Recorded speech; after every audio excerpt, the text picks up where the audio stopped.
I don't think that will happen in the rematch, because if ever Deontay Wilder had a prayer in beating me, he would have done it then, would he have not? You know, I don't care if they're southpaw or orthodox or left paw or right paw or upside down paw. It doesn't really matter. He could even be rain paw, for all I care. So after I beat Wallin, looking into the future, my crystal ball, I'm going to fight again in December. I've been on the road, I've been to Germany, I've been to America, I've been all over. I've been in Canada, I've been in Ireland, I've been in Germany. I've been everywhere really when I think about it. Here we are, 30 degrees, Marbella. It's not a bad life, is it? Not a bad time to be Tyson Fury. Well, it doesn't really matter where the location of the training session will be. It's about the work ethic in the individual and the drive in the individual. And I believe my drive can match anybody on earth's drive to succeed and be the best at what I do. Doesn't matter where we are, what we're doing.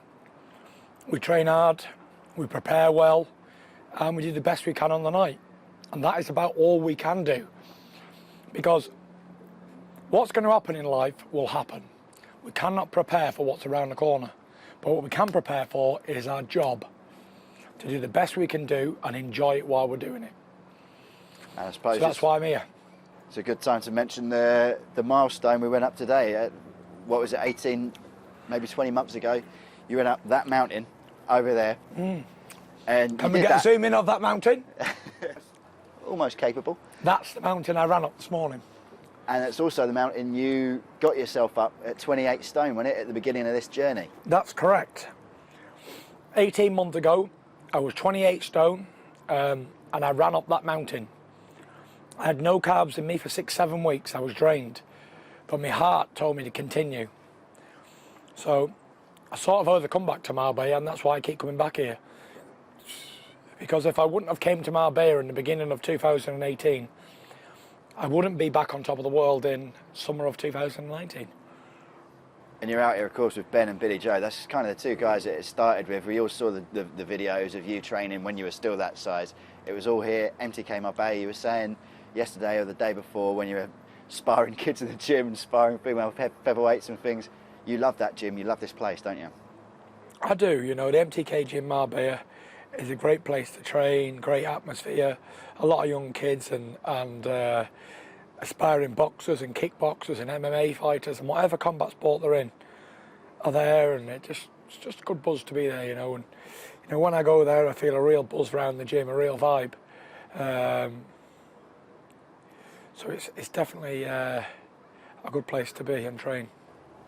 And it's not that long ago, we were sat on a beach, well, down there, in fact, on a seat, just in front of the sea. It was January or February, over here. It was January. Yeah, and of this year. At the time, you were looking pretty frustrated. You were maybe 6 weeks out from the Wilder fight, but you didn't have a date. Now you've got dates, you've got fights, you're active. Yeah. And that kind of anxiety and frustration that you might have had then in getting out again is gone, right? I wasn't frustrated, so to say. I was happy because I was here enjoying myself and training in January in the sunshine and just being me and being able to enjoy my family and enjoy the training at the same time. But now I've had another fight since then in June, and I'm looking to fight again in September the 14th in Las Vegas against Otto Wallin. All being well, we'll be there back at the MGM Grand, the new home of the Gypsy King. I'd say the comeback has went absolutely fantastic, but I think that'd be an understatement. Las Vegas, September 14th. Yes. Last time out, you were there, second round win over Tom Schwartz, and pretty much everything went as perfectly as you can. Do you remember a fight week and a fight night and a fight experience you enjoyed as much as that? Your Vegas debut? I don't. It was absolutely fantastic. My face was all over Las Vegas. It was an amazing experience. Press conferences were good and fight build-up, public workouts. Everything was on point, really. So a big shout-out to Bob Arum and everyone here on the team. Big shout-out to the MTK guys who made it happen. A big shout-out to Amir Khan, because he was the guy who put me in touch with these guys. So big up yourself. This is the first time you've been out here in the warm weather since the comeback, isn't it? And since it's the first time you've been out here in the warm weather since the comeback, to train as well, to get the training camp kick-started? Because there was a little bit of a wait in confirming your opponent this time. And so there had to be a sort of stopgap between America and wherever you started training, right? Yeah. That's why we came here for a few weeks to train, to get started. I'm already on my weight. I was 18 stone 10 this morning. I fought Schwartz at 18 stone 10. It's what I feel comfortable. That's my optimum weight now. Way ahead of schedule. You know, I've got 6 weeks left today, and I can fight tomorrow tonight. And the Otto Wallin fight, confirmed now. It's done. We know it. A little bit of doubt, but it was never a problem for you, was it? We were talking to Ben yesterday. He said you were just sat there. You guys sort it. Everyone else worried about it. You'll just beat whoever comes in the night. It doesn't matter to me, because to me they're all opponents anyway. So whoever it may be, I'm not interested. I don't get any much more turned on for Wilder or Wallin or Schwartz or Joshua or anyone. It's all just business, you know. And go in there, we do our best performances, and that's it. We go, hopefully, we go home safely to our family. There's not much more that I can say or do. I know it's sports entertainment and show business, but that's all for fight week and all for the preparation before the fight. You know, I wish to Otto Wallin best preparations he can do, and I hope he does a good performance. I can't really say not much more. He's ranked number 4 by the WBA, so he's a worthy challenger. I hope he gives his good fight. And how much do you know of him and how much you've seen of him? I don't know much about him. I know he's from Sweden. I know he's 28 years old, and he's a 6'5" southpaw, 16 and a half, 17 stone. He's got a good jab. He's got good boxing. What else do I know about him? He was an international amateur boxer. Turned pro in about 2013. He's one of those southpaw. Yeah, southpaw, always difficult. Pianetta was a southpaw, wasn't he? But this is obviously a very different test from Pianetta. It's a big, tricky fight, isn't it? It's a banana skin, isn't it? Nobody likes southpaws. I don't care what they say. Nobody likes southpaws, and especially unbeaten in 20 fights. Young and ambitious, strong, healthy, in the prime of his life, and ready to put on a shocking performance. So you obviously do a lot of the old switch hit, and you change your stances during a fight. Is there a sort of method when you fight a southpaw? Are you going to be more likely to fight, you know, southpaw to southpaw, or do you just keep switching it up and you fight your fight and let him adapt? I just do what I do, and I don't care if they're southpaw or orthodox or left paw or right paw or upside down paw. It doesn't really matter. He could even be rain paw, for all I care. And that's probably what he would need to be to land shots at me, rain paw. Doesn't really matter. It's not about them, it's about what I do, and whatever stance they are, it's really unimportant to me. Although it has been known that southpaws are supposed to be more awkward, but imagine trying to prepare for a 6'9" southpaw. Me, the most awkward man on the planet. So it's like saying, oh, there's no sparring for southpaws. Who are you going to spar to fight Tyson Fury? I don't know. It just goes to show the sport is never easy. There is never an easy fight because everything's a risk, right? Listen, you're in there, you're fighting for survival. Whether it's you or your opponent, damage can be done with blows to the head. It's common knowledge. But I do believe boxing is a very safe sport. You got more chance of getting run over or struck by lightning than you have in getting injured in the sports. Do you agree with the theory that... In boxing, like fatalities. Do you agree with the theory that boxing has saved more lives than it's ended, in terms of... 100%. Boxing saves a lot of lives, because imagine all the youths that would have ended up as criminals that went into boxing, that went on a straight and narrow path, and give them a position in life, give them a purpose, give them a stance. Without boxing, I'd still be in my mental health struggle right now. I'd still be down and depressed and suicidal, probably would have even killed myself by now. So boxing has been very good to me, and I'm very thankful for it. What is it specifically about the sport of boxing that you think that, you know, has that kind of restorative effect on someone? I can only say on my experience, but for me it's my happy place. I don't fight for any other reason other than happiness. Being in a training camp gives me routine, gives me a purpose.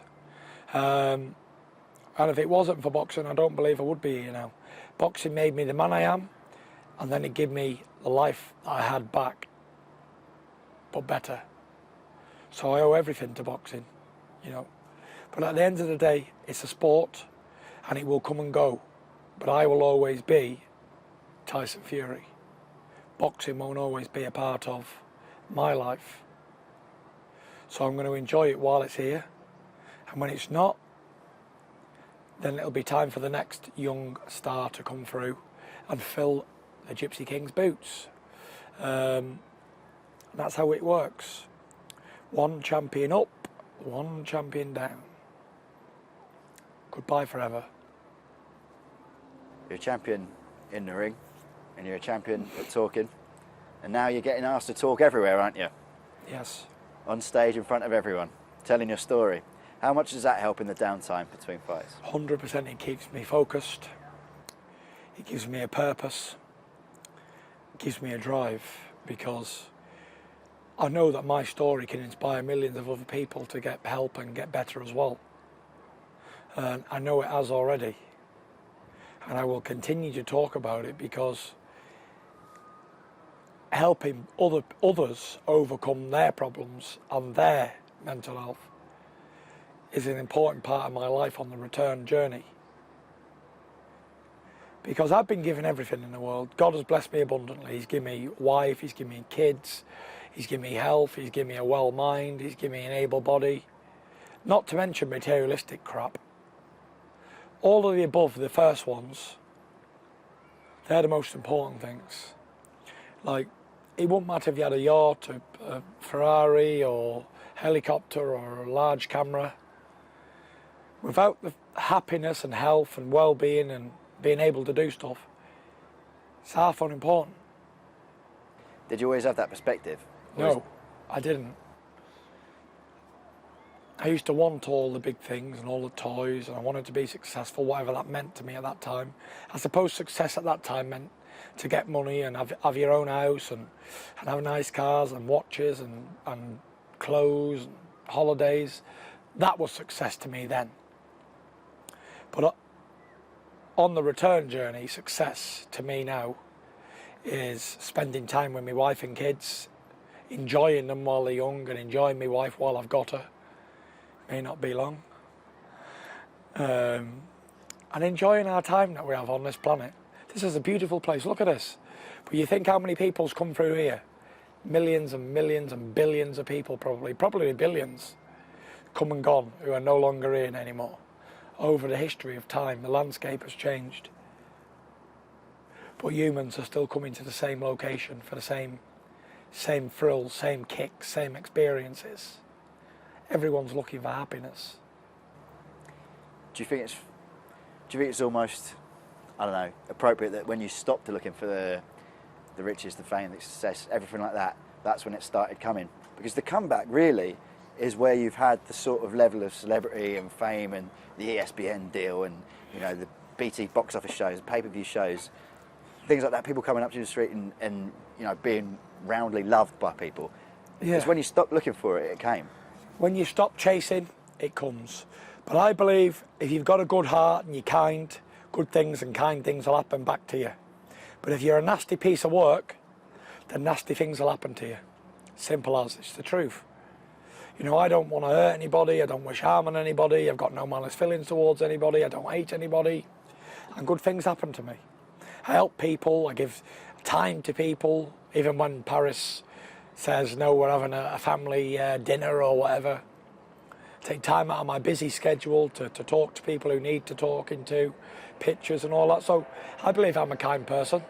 I'm not perfect, I'm a born sinner like everybody else, but, you know, we try the best we can every day, and that's it. You know, the way I see life is this. If we had the world but didn't have happiness, then the world would be no good. And what is happiness? It's being able to be around your family and your friends and your selected loved ones and enjoy them. Enjoy a meal, enjoy a few drinks, enjoy a Diet Coke. That's it. There is no more to life. If you can pay your bills and pay your way in life, you're a very successful person. The rest of it is unimportant. Because no matter how big of a yacht you've got in that port, there's always somebody who's going to have a bigger one. And if you've got 1 million, then you'll want 10. And if you've got 10, you want 20. If you've got 20 million, you want 100 million. And so on and so forth. And that's just the way we're programmed as humans. But at the end of the day, the only thing we really do have in life is time. But it's running out quick. We only have moments. I said this to you before, haven't I? And I believe it wholeheartedly. We only have moments in time. Like me and my wife today, we got up for breakfast and we had a nice bit of breakfast, and then we went on a boat and had a bit of lunch on a boat. We've been driving around in a drop-head Ferrari. Don't belong to me, it belongs to a friend of mine. He's been kind enough to borrow it me, marbella.co.uk. Big shout out you. And we've had a great moment in time today.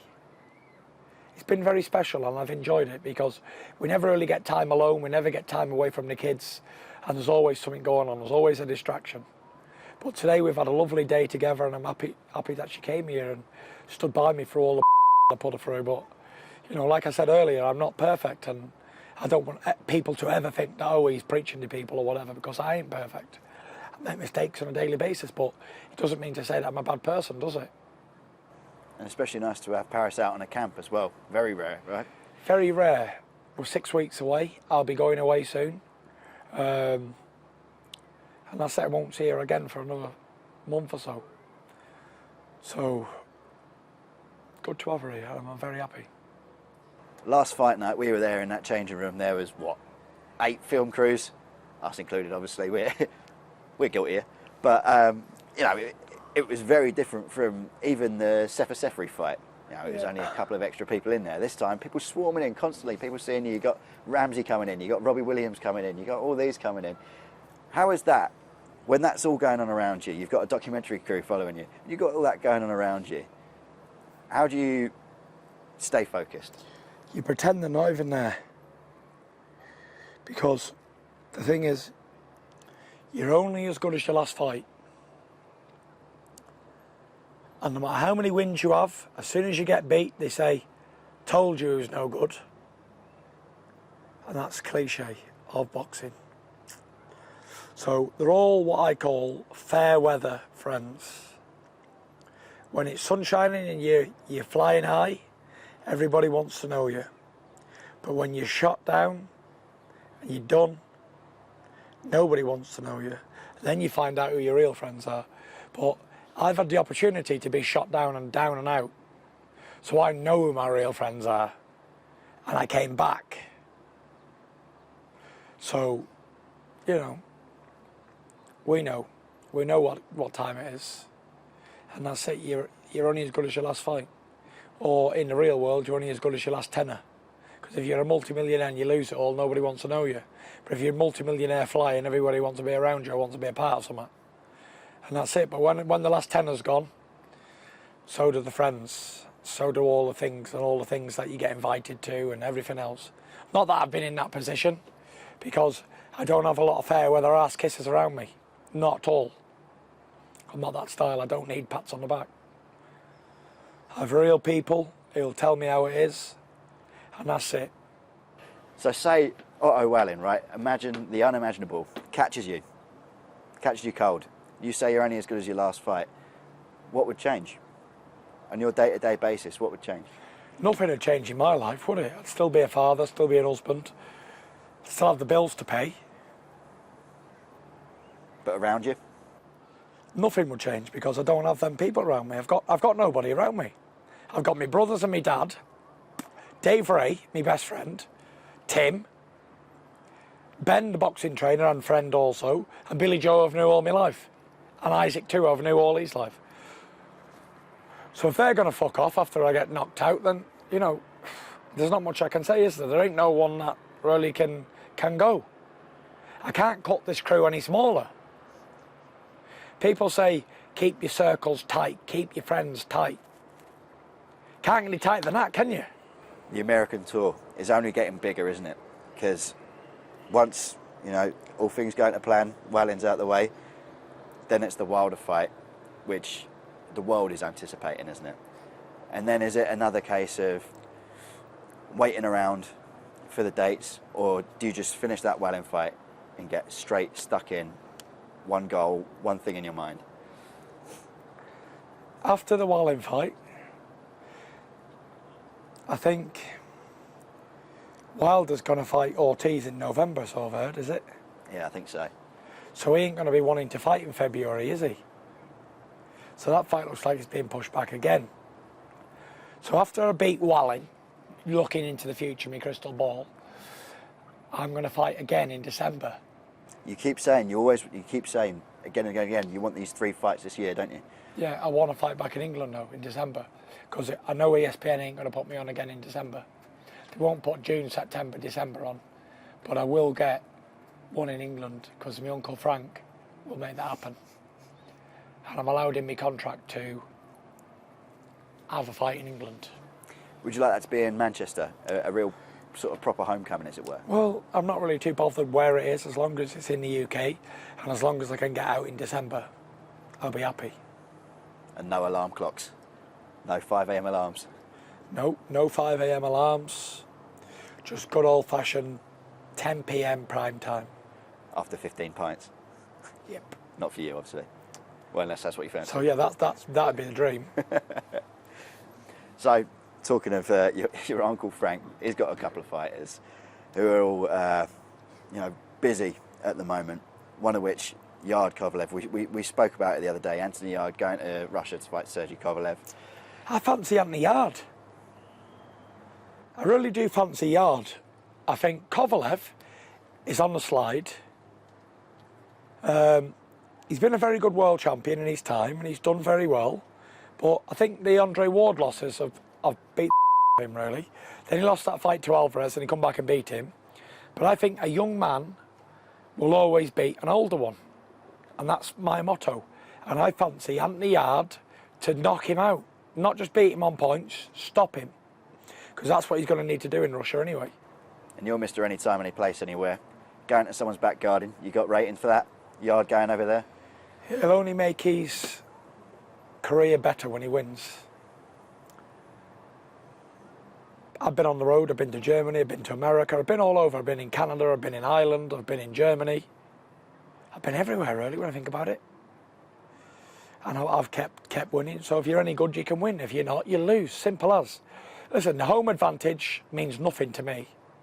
But it does to a lot of people. Because they're not natural fighting men. Some people can't fight off their own soil. Me, I can fight anywhere because it's bred in me. I could fight in a cruise ship in that ocean there. I could fight in that swimming pool there if it was emptied out. I could fight in this rooftop, I could fight in that hot tub. But that's me. That's what I do. So we're going to see what Anthony Yard's made out of. And I think he'll do it. And I think if he can't beat Kovalev, then he should forget about it, because where's he going? Forget about it. If he can't beat Kovalev, I'm not saying Kovalev's useless, but a good young man should beat a good older one. And I believe he'll do it. And I believe he'll be a good little champion. And your brother, we're out in Spain, he's been out here as well, making a few waves, isn't he? He's challenging you for the most famous Fury, Tyson. Bacco. Yeah. They love him. Yeah. I think he done really well on the thing, and I think it was a fix that he never got it. For whatever reason. I think he's a lot more popular, and him and his girlfriend are more popular than the two who won it. But you never know, you don't know what happens in these things. I think it was a fix, to be fair. But look, I let him do what he's got to do, and I wish him all the best in the country, in the future.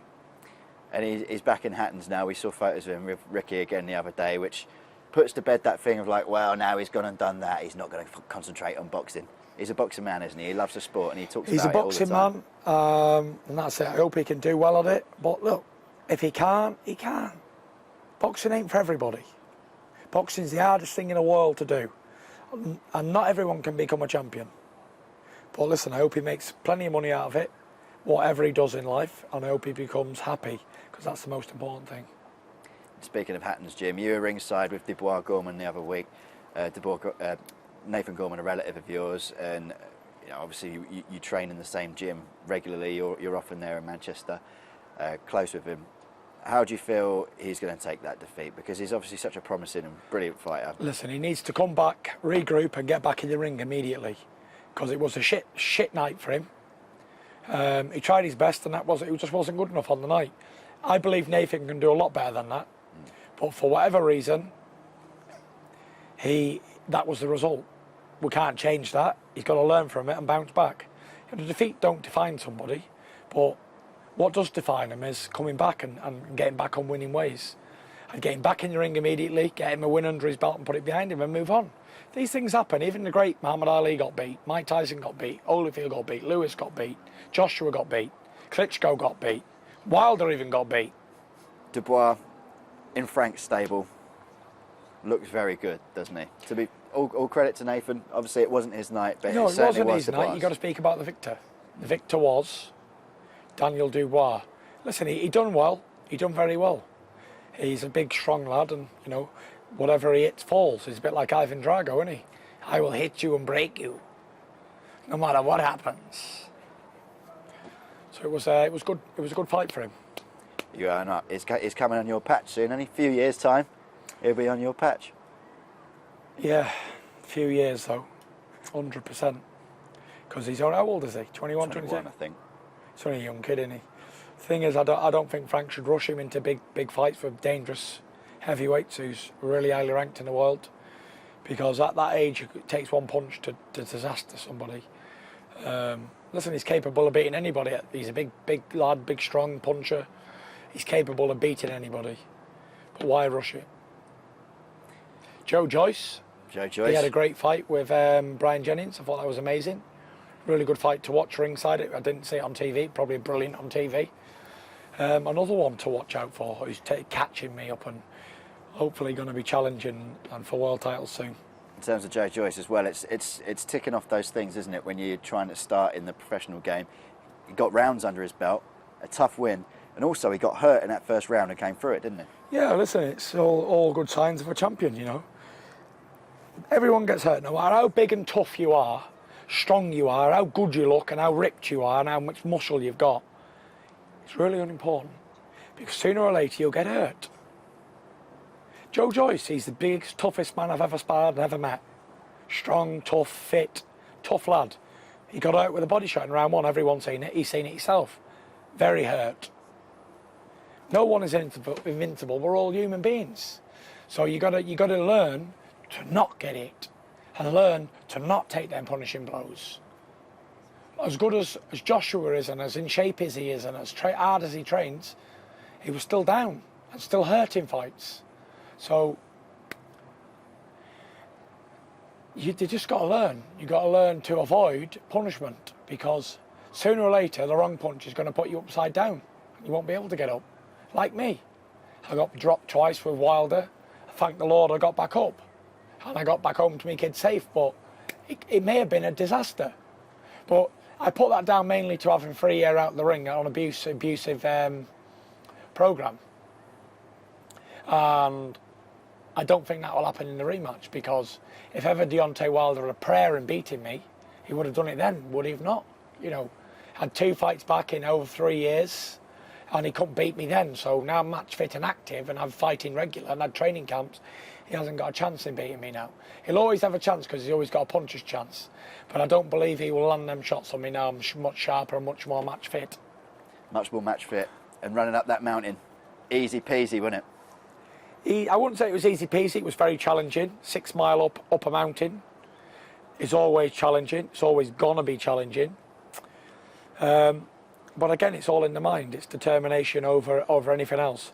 And at 6'9" and 19 stone, running 6 mile up a mountain is hard, no matter how fit you are. And I'm very fit, but I still found it hard. I just gritted through and got to the top. And my final mile of the 6 was quicker than all of them. Were you feeling it as you got up there? Because I feel like there is some sort of sentimental value to it. Ben was talking about it as though it's, you know, a nice kind of rounded off ending for you. Like, it's where you started and now you're here, the best you ever felt mentally, the best you've probably been physically in a very, very long time. It's quite a nice way to tie it all up, running up that mountain before you go over to America. You've conquered it, right? I've conquered Mount Istan, yeah. And it felt good. It felt really good to to conquer it and finally get another run up it while I was fit and in shape. And I did exactly what I thought I'd do, smashed it. That was it. I was happy to get the drink at the top of the place and get in the car and drive back down. I had breakfast with the wife, and that was it. And you'll be doing it again straight away afterwards, right? Right now. Easy. You're not knackered. Not knackered. I think I might just do cross training though for an hour. Yeah, probably a bit easy. A little bit of keep fitting, a little bit of what AJ does, CrossFit. All right then, mate. Perfect. Thank you very much. Thanks for the time, as always. No problem. And I hope that was an appealing interview because I felt like it was a good one. Always is with you. Deep, a little bit of in-depth stuff, and a little bit of serious talk, a little bit of banter. Just a faultless rapport. Will there ever be another one though? In our era or our time or our generation? Well, this interview, so. I hope so. No. Will there ever be another Tyson Fury? They can't. There's only one of everyone. There'll never be someone who can speak this fluently on camera and give in-depth opinions on something that he knows about deeply and cares about deeply. I don't think so. And then has to back it up in the ring as well. And then has to back it up in the ring, but not only just back it up, he gives the truthful opinions on what he really thinks as it's happening. Any A lot extra of people opinion? will not do that. They will not let you know what they're thinking at all times. But with me, I'm an open book. Transparency is the word we're looking for. What are you thinking right now? What we're thinking right now, I'm thinking I'm going to get my top off and my underpants and I'm going to jump in that hot tub. Right, well, we'll leave you to it. All the best. Peace out. Thank you very much.